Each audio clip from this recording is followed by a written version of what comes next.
안녕하십니까.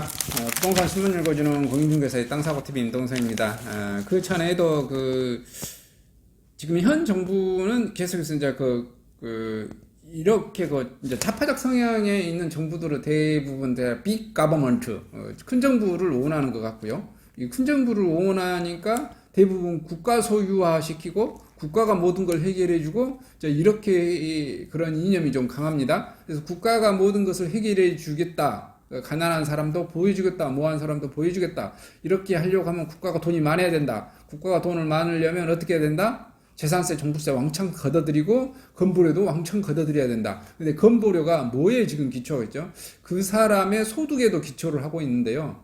그 사람의 재산, 부동산 소유 다 뭐 합산을 합니다. 자동차, 부동산 이런 것까지 다 합산해서 이제 이번에 뭐까지도 합산을 하죠.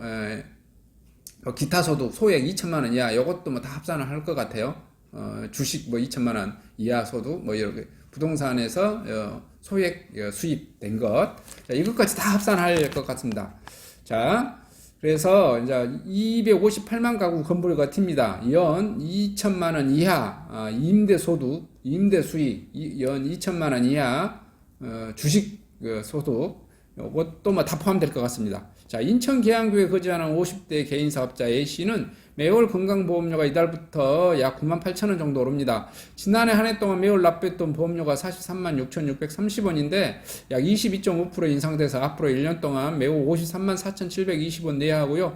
지역가입자 보험료는 매년 11월 소득세법에 따른 변동분, 이자, 배당, 사업, 근로소득 등과 지방세법에 따른 재산과표 변동분, 건물, 주택, 토지 등으로 반영해 세로 조정서는데 A씨는 전년 대비 사업소득이 늘고 재산과표도 올랐습니다. 게다가 그동안 보험료를 내지 않아 주택임대소득 235만 원이 처음으로 건보료 부과 대상으로 집계됩니다. 지난해 8월 이뤄진 소득중심 건강보험료 부과체계 개편에 따라 11월부터 연 2천만 원 이하 주택 임대소득에도 건보료가 부과되기 때문입니다.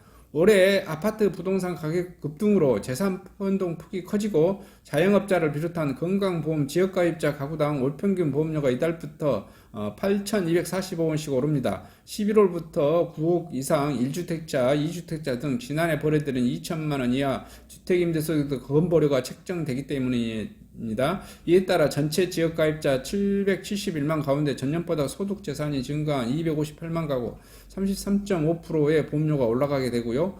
국민건강보험공단은 2019년 귀속분 소득, 이자, 배당, 사업, 근로소득과 올해 재산과표 변동분, 건물, 주택, 토지 등 지역가입 가구 보험료 반영에 11월부터 부과한다고 23일 밝혔고요. 공단은 지역가입자 건강보험료를 소득과 재산 등 점수화에 산정하는데 이를 위해 매년 11월 소득세법에 따른 소득변동분과 지방세법에 따른 재산과표 변동분에 반영하고 있습니다. 이렇게 산정된 보험료는 원칙적으로 향후 1년간 유지되고요. 공단에서 2019년 귀속분 소득 증가율 11%, 2020년 재산 증가율 6.57% 반영해 산정한 결과 11월 지역가입자 보험료는 전월 대비 가구당 평균 8,245원 증가합니다. 실제로 지역가입자 771만 가구 가운데 전년보다 소득재산이 증가한 258만 33.5%가 보험료가 오르고요. 다만 지역가입자별로 소득과 재산 변동 상황이 달라 모든 지역가입자 보험료가 오르는 것은 아닙니다. 보험료가 오르거나 내리지 않고 그대로 유지되거나 오히려 내리는 지역가입자도 적지 않습니다.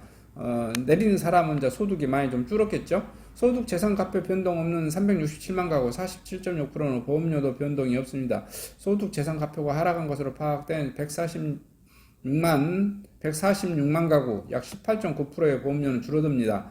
지난 8월 개편된 건보료 부과 기준 이달부터 적용되며 보험료 영향을 미치는 경우도 있습니다. 11월부터 이자 소득과 배당 소득 합계액이 연 1,000만 원에서 2천만 원 이하 소득을 뜻하는 분리과세 금융소득, 분리과세 주택임대소득 총 수익 금액의 합계액이 2천만 원 이하 주택임대소득에 대해서 보험료가 부과되고 있고요.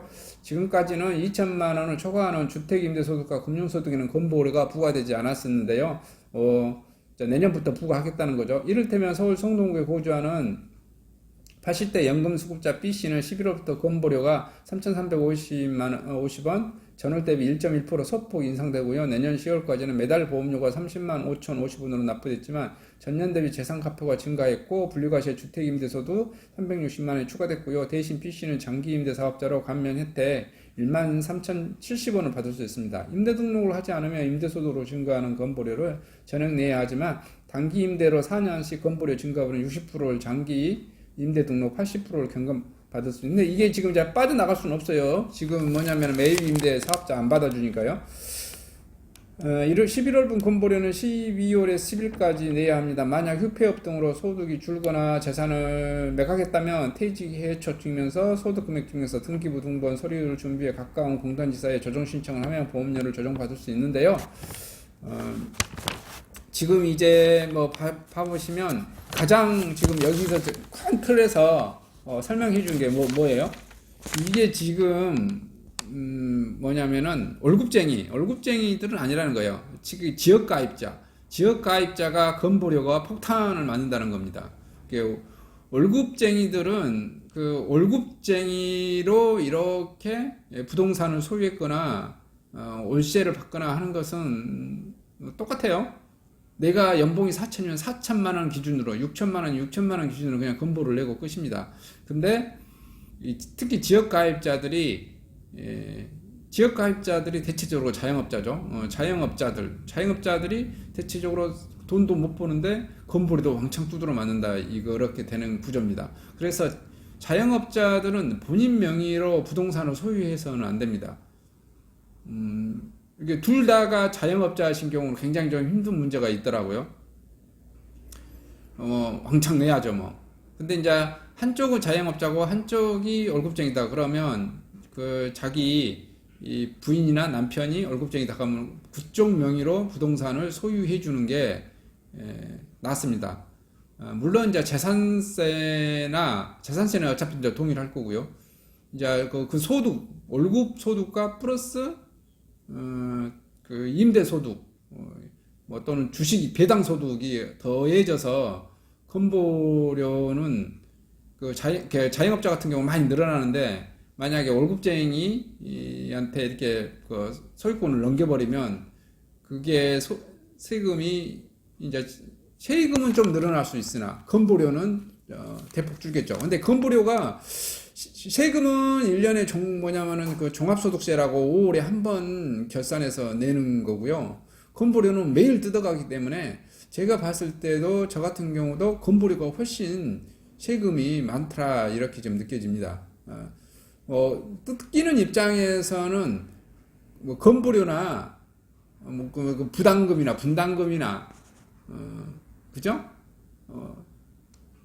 세금이나 그냥 다 세금처럼 느껴집니다. 국가가 뜯어가는 것은 뭐 명목이야 어떤 명목이든지 간에 그러면 가장 줄일 수 있는 게 제가 보기에는 건보료예요. 건보료 금액이 엄청 큽니다. 왜 그러냐면 생각해 보십시오. 여러분은 그 종합소득세 같은 경우는 1년에 뭐 예를 들어서 40만 원 내고 50만 원, 60만 원 내고 한 방에 딱 끝이에요. 근데 이게 건보료 같은 경우는 지역가입자 예를 들어서 매달 30만 원 내고 매달 50만 원 낸다고 봐요. 50만 원 거의 500에 600만 원 내는 거예요. 그러면 제가 봤을 때 건보료가 그 종합소득세 외에 통상 보면은 뭐 10배도 되고요. 뭐 20배도 되고 그렇더라고요. 이게 건보료가 굉장히 좀 부담스럽습니다. 사업하는 입장에서. 저 같은 경우는 이제 제가 법인 사업자가 있고 개인 사업자가 있습니다. 그래서 이제 개인 사업자 같은 경우는 그 전에 연간 소득이 3천 이하로 제가 좀 줄여서 거의 세금이 안 나오게끔 하고 건보료는 이제 뭐 계속해서 뭐 냈었죠. 그 다음에 이제 법인에서 법인세를 저 같은 경우는 내고요. 근데 이번에는 제가 이렇게 사업이 좀 힘들다고 해가지고 투잡 뛰고 있거든요. 그래서 공인중개사 수입도 이렇게 되고요. 그 정도. 또 삼성화재에서 보험 설계사 하면서 수입도 그 정도 돼요. 그러다 보니까 내년에 저 같은 경우도 건보료가 엄청 많이 좀 폭발적으로 나올 것 같다라는 2배 이상으로 좀 튀어버릴 것 같다는 그런 좀 생각이 듭니다.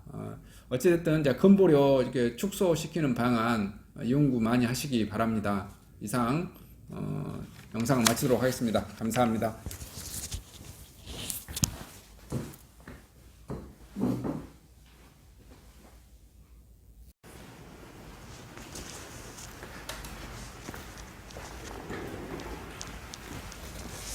안녕하십니까?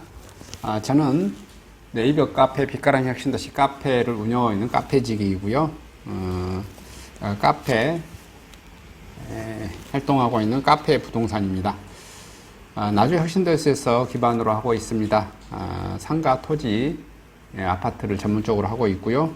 또 삼성화재도 같이 활동하고 있습니다.